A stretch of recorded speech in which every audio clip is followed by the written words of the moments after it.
São João. João, que também é autor do Evangelho e também é autor das cartas, e escreveu também o Apocalipse, onde aqui se encontram, as profecias dos fins dos tempos. E aqui no capítulo 22, bem no final, já estamos aqui no final da palavra, depois do versículo 17, a gente só vai até o 21 e acabou. Então, bem no final, a palavra do Senhor nos dirigida dessa forma: o Espírito e a esposa dizem: vem. A igreja de Cristo fala pelo Espírito Santo, que transmite, que não cessa de chamar, anunciar, a fim de salvar almas. Aqui nós devemos entender que o Espírito Santo e a esposa, até a Bíblia vai dizer, é o Espírito presente na igreja, a igreja que é a esposa de Cristo, que lhe inspira este apelo que corresponde à mensagem do livro. Ou seja, aqui é uma coisa ligada à outra, o Espírito e a esposa de Cristo, a igreja, ela transmite a mensagem do Espírito Santo. E se nós temos igreja hoje aqui, essa igreja, ela nos convida a viver a verdade de Cristo, a verdade que Ele tem para nós. E este Cristo que vem através da igreja, este Espírito Santo que transmite através da igreja, hoje Ele nos chama: vem. E aquele que ouve diz também: vem. E aquele que ouve somos nós. É eu, é você, meu irmão, que ouve a igreja, o Espírito Santo dizendo: vem. E se nós tivermos ouvidos atentos, um coração aberto para receber aquilo que Deus tem para nós, então nós vamos reconhecer a voz daquele que é verdadeiro, que é a fonte de toda a verdade. E nós também diremos a Ele, que vem com uma sede de nós, sede de ter nós para Ele, e nós vamos dizer: vem, Senhor. Vocês compreendem? É a união daquele que diz: vem comigo, e com você que também dizemos: vem. E aqui acontece um encontro. E então o sedento venha. Quem é o sedento? O Pai, o Filho, o Espírito Santo, a Trindade Santíssima, que vem ao nosso encontro e diz: vem. E quem o deseja, eu também digo a ele: vem, Senhor Jesus. Este Deus que vem ao nosso encontro nos dá gratuitamente a água da vida, nos dá gratuitamente da fonte verdadeira e inesgotável. Quando nós olhamos para o Evangelho e vemos aquela samaritana que estava numa vida pecaminosa, que estava numa vida de devassidão no mundo, ela tinha muitos maridos, vivia em adultério, mas ela disse, ao encontrar com o Senhor, Ele dá a ela uma água, de onde ela não vai mais ter sede. E aquela mulher, ela sai da presença de Deus e começa a anunciar o nome de Cristo, pois ela encontrou o verdadeiro amor da vida dela. Ela já estava, acho que, no 7º marido, mas nunca tinha encontrado o verdadeiro amor. E ao olhar de Cristo, ao beber da verdadeira fonte, ali foi o encontro daquele que diz: vem. E ela, de coração aberto e ouvidos atentos, disse a ele: vem, Senhor. Eu quero beber desta água para não precisar voltar mais. Olha, meus irmãos, nós recebemos gratuitamente a água da vida.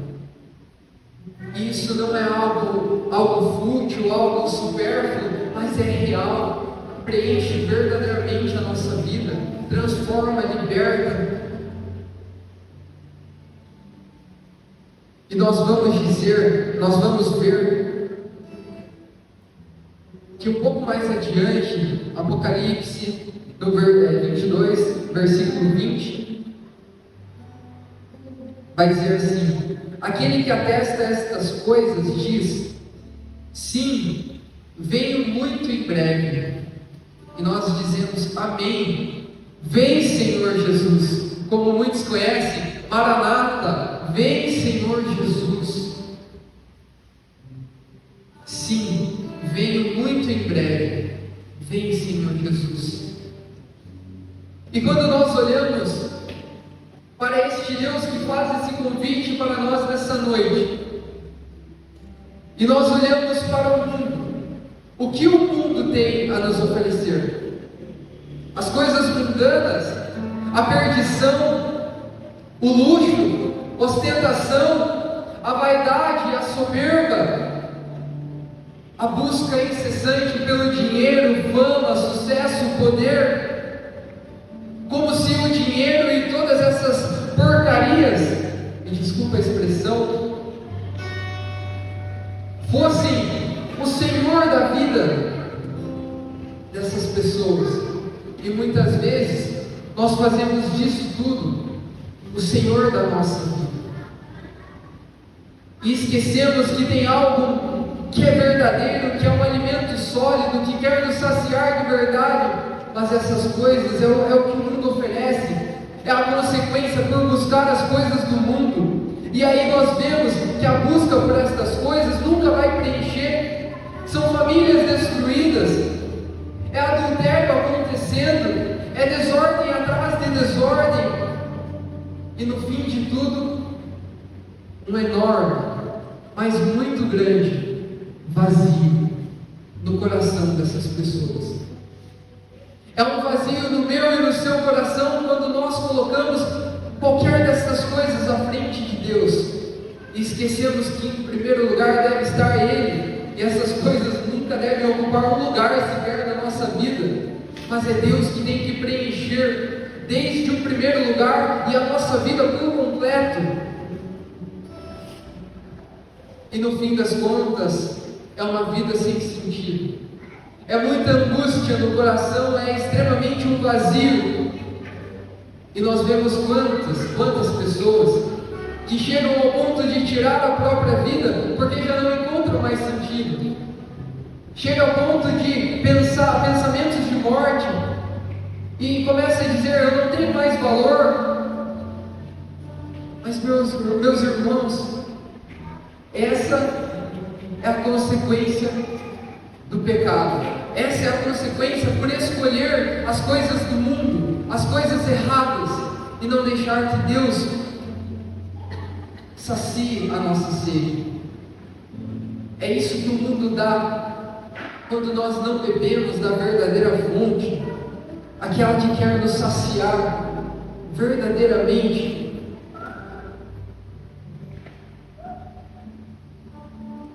Mas é tudo isso que o mundo tem a nos oferecer. O mundo não nos oferece outra coisa senão a perdição e ponto final. Mas existe algo único, que é bom, que é belo, que é verdadeiro. Este algo não é uma coisa material. Não é uma coisa material como a madeira dessa cruz. Não é uma coisa material como esse ambão aqui. Eu coloco a Bíblia, o caderno. Não é material como algo que tem fim, que tem um tempo de validade. Mas este que é bom, belo e verdadeiro, não é nem um objeto, é uma pessoa. A verdade é uma pessoa. O amor é uma pessoa. A alegria é uma pessoa. A felicidade tem um nome, é uma pessoa. E essa pessoa, um dia, deu a vida por mim e por você na cruz. E essa pessoa, um dia, se fez homem para morrer na cruz por mim e por você, para me salvar e para te salvar. dos nossos pecados, porque um dia nós decidimos por viver as coisas do mundo. Mas o que é bom, belo e verdadeiro nos atraiu muito mais do que estas coisas do mundo, porque a água que Ele tem a nos oferecer, meu irmão, quando entra no nosso coração, não tem como mais voltar atrás. A gente só volta atrás, olha, é só se for muito cabeça dura mesmo. Mas o Senhor fala, o Senhor mostra, o Senhor nos coloca, o Senhor dá mais da água dele. E é só se a gente anunciar de verdade. Aí acontece de voltar para a vida velha. Este Deus, esta pessoa que tem nome, é nosso Senhor Jesus Cristo, que à beira do poço saciou a sede da samaritana, que um dia me atraiu, e eu de coração aberto bebi da fonte da água da vida. E o Senhor é quem me trouxe aqui hoje. Se não fosse Ele, eu não estava aqui hoje, de jeito nenhum. É tudo por misericórdia dele, porque a gente é, modo Jaco, a gente é muito ruim mesmo. Olha, é muito ruim. Eu não sei que coisa, Deus escolhe os piores ainda, né? Parece que pega os piores. Um dia o Jaco foi atraído por esta fonte da água viva. Um dia o Chival foi atraído. Um dia a Amanda foi atraído, a Adriana, cada membro dessa comunidade um dia foi atraído. E meu irmão, o Senhor também quer te atrair. Ele também quer dar a você da fonte da água da vida, onde você não vai mais ver morte nas coisas desse mundo. No seu dia a dia você não vai ver, não vai encontrar mais falta de sentido, mas você vai encontrar significado. Quando nós decidimos por uma vida com Deus, nós encontramos significado na nossa vida, porque a nossa vida só tem sentido, como vai dizer aquela música, se está em Jesus. Um dia, a fonte da água da vida, atraiu o Senhor Joga Zabim, um santo em nosso meio, ainda não proclamado santo, mas um santo homem. Um dia atraiu o São João Paulo II, em meio à guerra, em meio à dor. Este homem viveu, um polonês, viveu em meio à guerra, ao sofrimento, e vai nos dizer assim, quando o Papa, ele olha para o mundo e diz: o amor me explicou tudo. O amor me explicou tudo. O amor me fez conhecer todas as coisas. E nós vamos olhar também para este apóstolo João, que um dia também bebeu da água, da fonte da vida. E antes de ele escrever o Apocalipse, os livros, antes de escrever o Evangelho, ele foi atraído por este Deus 100% homem, na pessoa de Jesus Cristo. Também o atraiu e ele seguiu fielmente a Jesus. E nós podemos ver que em Atos, capítulo 3, o Senhor vai mostrar que Pedro e João, inclusive Atos 3, aqui está o carisma da nossa comunidade.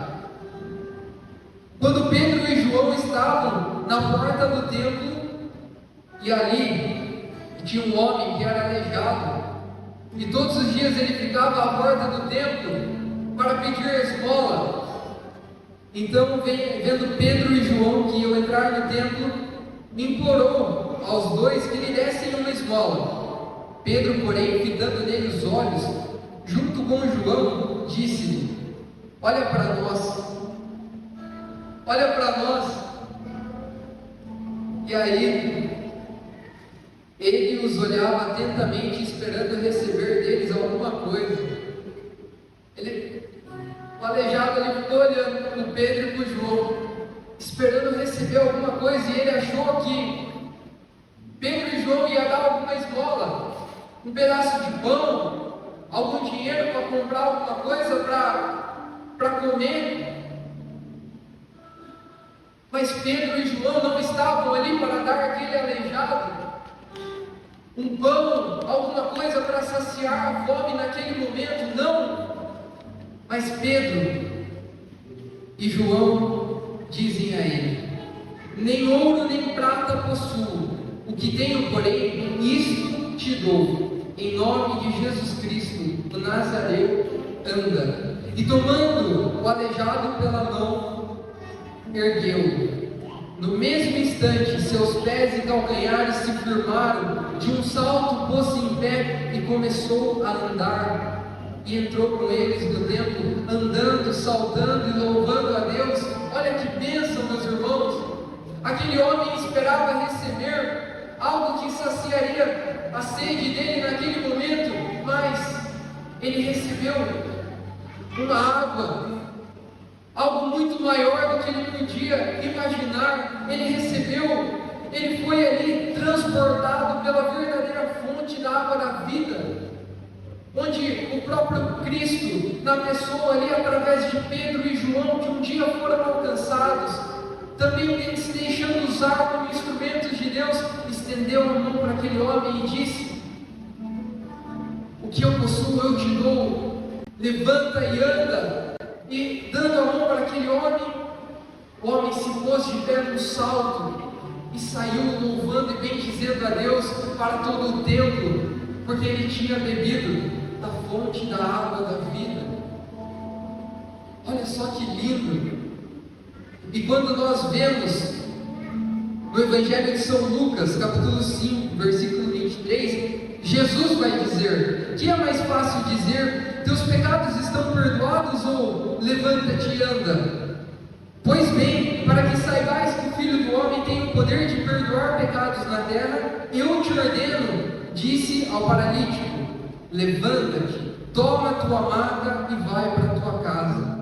E no mesmo instante, levantando-se diante deles, tomou a maca onde estivera deitado e foi para casa glorificando a Deus. No Evangelho é Jesus quem está fazendo, é Jesus quem está estendendo a mão e sendo voz na vida daquele que está caído, e dizendo: ei, eu ordeno, levanta-te, toma o teu leito e vai para casa. O paralítico que chegou carregado por homens em sua maca, agora vai para casa carregando a própria maca, pois bebeu da fonte da água da vida, da verdadeira fonte, foi saciado, encontrou sentido para a vida e voltou transformado, curado, libertado. E a palavra vai dizer que ele também voltou glorificando a Deus, como homem na porta do templo. Foi curado, mas saiu louvando e bendizendo a Deus. Ei, meus irmãos, é mais do que claro aquilo que o Senhor quer fazer na minha e na sua vida nessa noite. É o Senhor, é o próprio Deus estendendo a mão a você, abrindo, lançando as palavras dele ao seu coração e dizendo: ei, filho, desta opressão que você está vivendo, eu ordeno, levanta. Aquela cura que você tem clamado, eu ordeno, levanta. Do pecado que você tem vivido, eu estou aqui para te ajudar, para ser a tua força. Levanta, eu estou contigo, eu te pego pela mão, vamos juntos. Você não precisa mais caminhar sozinho, você não precisa mais viver seus dias na solidão. Você tem a mim, eu morri por ti na cruz, não precisa mais viver sozinho no pecado. Abandona esta vida de pecado e volta para mim. Eu sou o teu Deus, eu sou o único e verdadeiro Deus da tua vida. Eu daria a vida para você quantas vezes for, mas acorda. Não dá mais para dormir, não dá mais para sair deste lugar sem dar uma resposta ao chamado de Deus e deixar que Ele transforme a tua vida. Não dá mais. E meus irmãos, a nossa carne um dia vai padecer, nós iremos morrer, porque ela é corrompida pelo pecado, mas o Senhor nos dá a graça da salvação, e nós devemos buscar enquanto há vida, enquanto há sangue correndo pelas veias, é o Senhor dizendo: ainda dá tempo, volta para mim, se decide por mim. E nós devemos dar esta resposta todos os dias. Todos os dias, meus irmãos, que nós nos levantamos, ali se levanta mais duas coisas: Deus do nosso lado e o demônio para nos atentar, tentar nos perder, tentar nos desvirtuar pelos erros e caminhos tortos deste mundo. Mas Deus está ali, te chamando todos os dias, e quer nos saciar da sua palavra, da água da água que nos cessa verdadeiramente. Ele está ali ao nosso lado, mas somos nós que nos afastamos dele e não deixamos que ele transforme a nossa vida. Nós devemos, irmãos, buscar uma vida com Deus.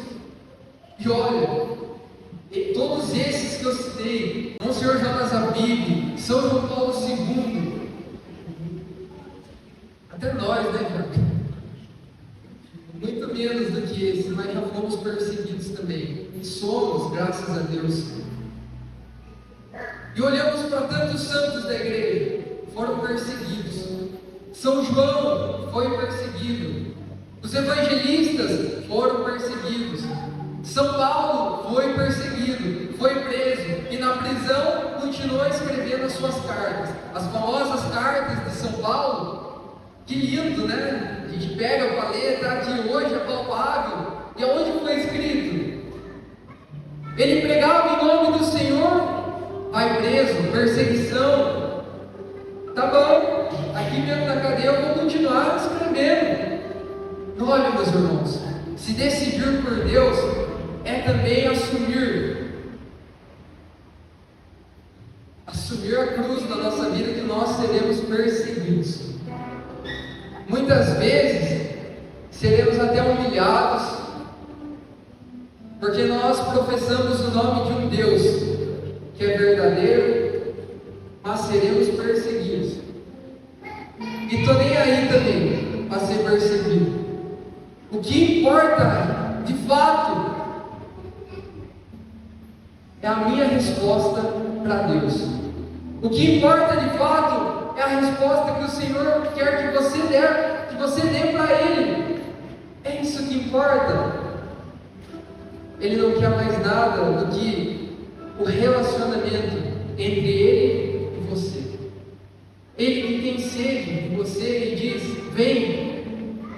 Ele só quer escutar uma coisa de você: vem, Senhor, vem sobre a minha vida. Eu não quero mais viver os mesmos dias que eu tenho vivido.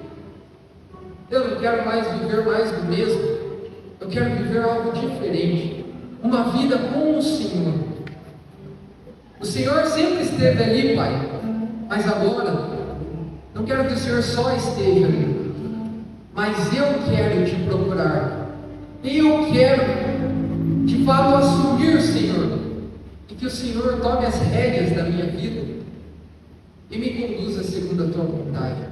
É isso que o Senhor quer e espera de nós. Todos nós vamos passar pela cruz, mas a cruz é o nosso farolete que ilumina o nosso caminho para o céu. E quando nós olhamos a vida daqueles que assumiram as suas cruzes, são os grandes faróis da nossa Santa Igreja, para que a gente siga o exemplo e chegue no céu. É isso que o Senhor quer de nós nessa noite. Ele quer nos saciar através da resposta que Ele espera de nós. E Ele diz para nós: vem. E vocês, meus irmãos, o que vão dizer a Ele? Vamos ficar de pé nesse momento.